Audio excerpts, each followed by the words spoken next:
जीवंतता की खोज, एक सूक्ष्म और विशाल दृष्टिकोण। नमस्कार दोस्तों, आज हम एक दिलचस्प सफर पर निकलने वाले हैं जहां हम जीवन और ब्रह्मांड की गहराइयों में झांकेंगे। इस सफर का नाम है जीवंतता की खोज, एक सूक्ष्म और विशाल दृष्टिकोण। एक सुबह चिरकुट अपने दैनिक जीवन के बारे में सोचते हुए पाता है। सुबह की चाय और टोस्ट, तंबाकू चबाना, स्नान करना और फिर काम के लिए तैयार होना। दोपहर को अंडे का सैंडविच और शाम को घर लौटना, रात का खाना, टीवी देखना और फिर सो जाना। रात तक काम की थी। चिरकुट का आत्मनिरीक्षण यह बताता है कि उसकी दिनचर्या एक चक्र में चलती है, जैसे कि सभी जीवित प्राणियों का जीवन। यह चक्रीय पैटर्न हर किसी के जीवन का हिस्सा है। बड़ी तस्वीर में पृथ्वी भी एक चक्रीय पथ का अनुसरण करती है। 24 घंटे में अपनी धुरी पर घूमती है और 365 दिनों में सूर्य की परिक्रमा करती है। यह गति पूरे सौर मंडल और आकाश गंगा तक फैली हुई है। ब्रह्मांडीय दृष्टिकोण से देखते हुए मिल्की वे और अरबों आकाश गंगाएं एक महान घूर्णन नृत्य का हिस्सा हैं। सभी अनवरत गति में हैं।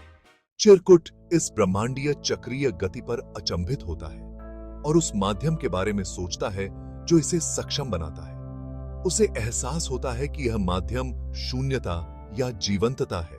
अपने विचारों को सूक्ष्म जगत की ओर मोड़ते हुए चिरकुट मानव शरीर पर विचार करता है।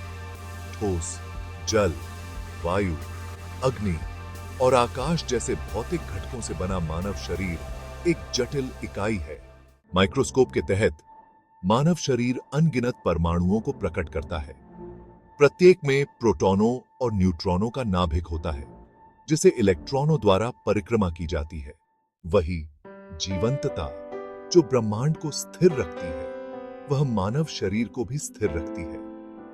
मानव शरीर के एक परमाणु में इस माध्यम को समझना पूरे ब्रह्मांड की जीवंतता को उजागर कर सकता है।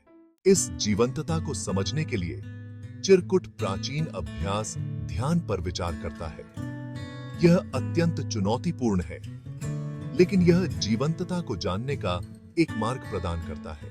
संत मार्गदर्शक होते हैं जो जीवंतता को समझने और जानने की प्यास को बुझाने के लिए मार्ग दिखाते हैं। यह जीवन और ब्रह्मांड की गहरी पारस्परिकता की खोज के लिए मंच तैयार कर सकता है। दोस्तों, यह सफर जारी है। जीवंतता की खोज में हमें अनंत संभावनाएं मिलती हैं।